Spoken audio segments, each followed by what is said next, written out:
Hello friends, welcome to another reel by Bharat Raghu.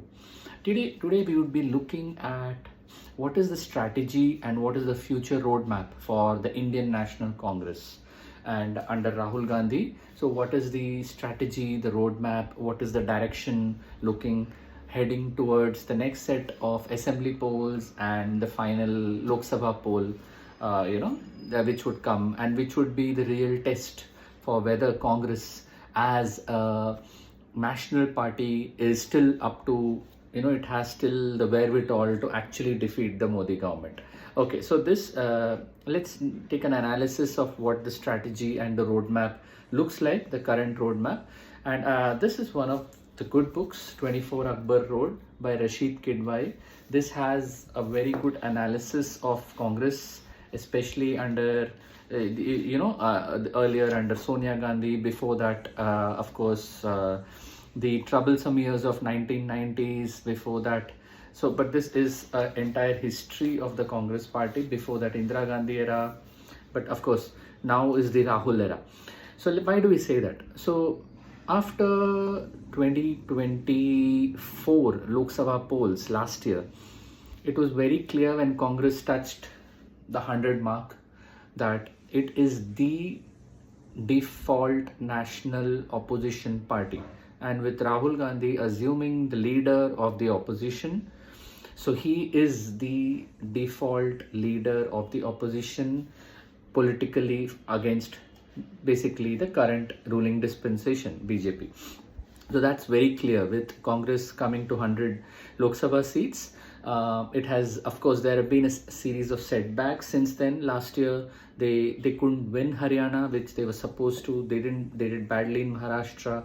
So it hasn't been very warm for the Congress, and they are losing states. They practically at a state level they have Karnataka and Telangana, and of course they have Himachal, and then they are in alliance with DMK in Tamil Nadu. They are in alliance with Jharkhand Mukti Morcha, in Jharkhand, things like that. So, but let's come to the strategy and the roadmap. That's the topic today. Okay, so strategy under Rahul Gandhi, it seems very clear with the effect of the 2024 Lok Sabha results, with the basic factor that a lot of constituencies where Congress was not hoping to win, even the BJP had not hoped that the Congress would make a comeback from 40 to 50 to at least double their tally. That was because a lot of the constituents where you had the backwards, basically where you had the Dalits, you had the Muslims, you had the minorities, and that's where overwhelmingly they voted for the Congress. With the constitution, with Rahul Gandhi holding the constitution, upholding the constitution in his rallies, that had a kind of a rivetal effect, and where there was a doubt in the mind of some of the have-nots that if the Modi government, the BJP government comes back to power with say 400, a massive 400, what would be the impact to the constitution? So basically, what would be the laws that would be passed? Could those laws be, maybe in favor of, say, the Dalits, or, so those kind of doubts had come. And that's why when Rahul Gandhi upheld the constitution and he did rally after rally, 2024 Lok Sabha polls, it became very clear that his ideological stand is now that to make Congress party as a party which is supporting the have-nots. So in a class struggle perspective, it is, in a class struggle we would say, the workers, the toiling masses, the peasants, of course. But when it comes to a social perspective, what Congress has been trying to do, kind of a social engineering, is to focus on certain people. So for example, the people who have been deprived over centuries and centuries and centuries, to focus on them rather than on the haves. So it's trying to make a concerted effort to focus on the have-nots. So it is a kind of class struggle what Rahul Gandhi and the Congress is trying to do.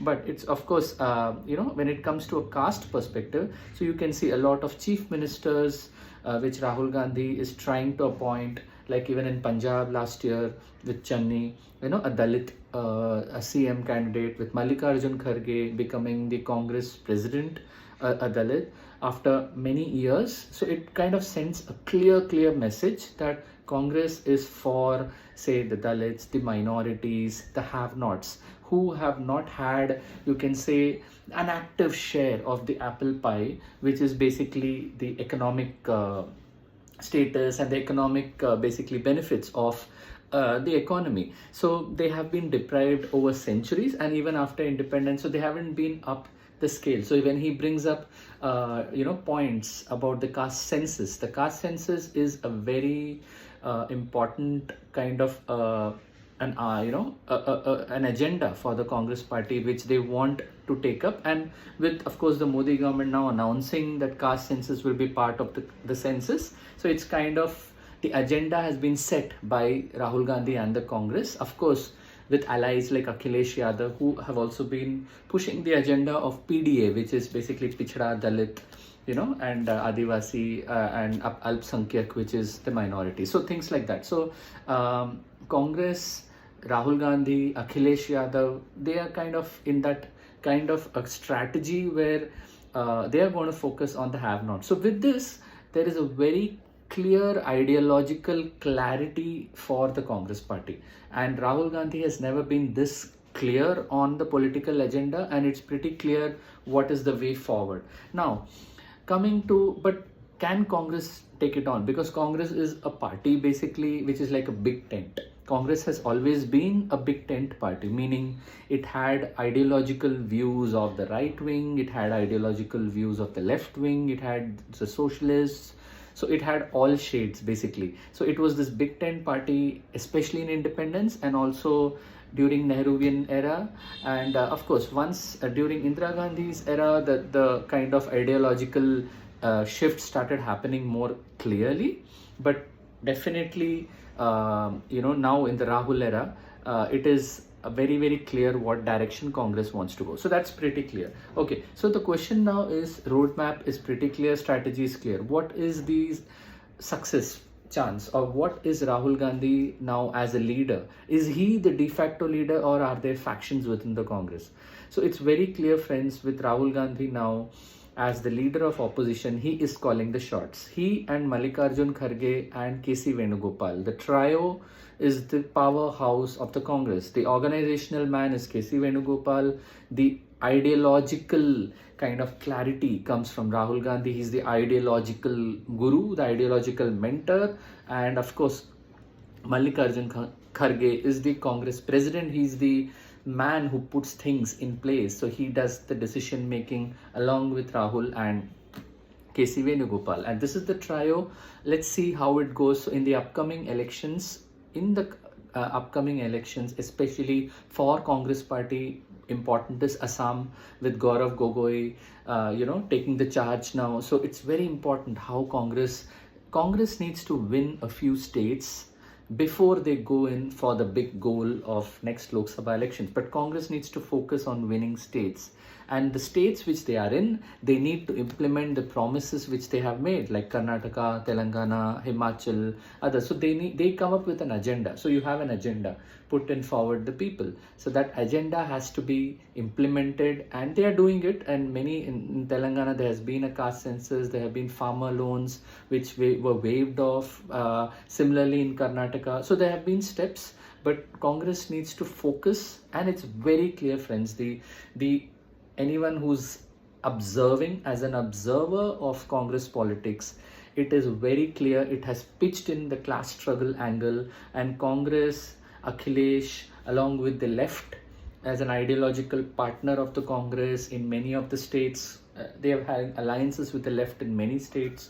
This trio, of course, with others coming in, with the other political parties coming in, is a solid ideological counter to the right wing and the right wing agenda set by the current ruling dispensation.